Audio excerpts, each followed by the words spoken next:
Hi everyone and welcome back to another video. So do you want to separate serious buyers from random messages? Facebook allows you to filter marketplace conversations so you can manage deals more efficiently. Okay, so in this guide I will show you step by step how to filter marketplace messages in 2026 cleanly, correctly, and like a pro. So first thing first, what filtering messages means. So filtering allows you to view marketplace only conversations, see unread messages first, access message requests, and manage active deals. So organization helps you reply faster. So first thing first, open the Messenger app or tap the Messenger icon in Facebook. So after you get to your Messenger conversation, marketplace messages appear like normal chats, as you can see.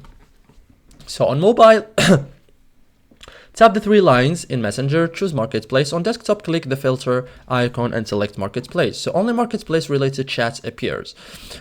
This hides no Marketplace messages. So tap unread filter or view only new messages. Prioritize active buyers. Avoid missing important replies.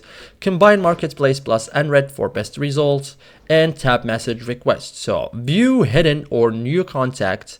Some buyers may appear here and accept to start conversations. So don't ignore requests, you may miss a sale, okay? Tap the search bar, type item name or buyer name, instant results faster than scrolling, and search is the fastest filter, okay? Instead of scrolling. So thank you guys for watching this video and see you in the next tutorial.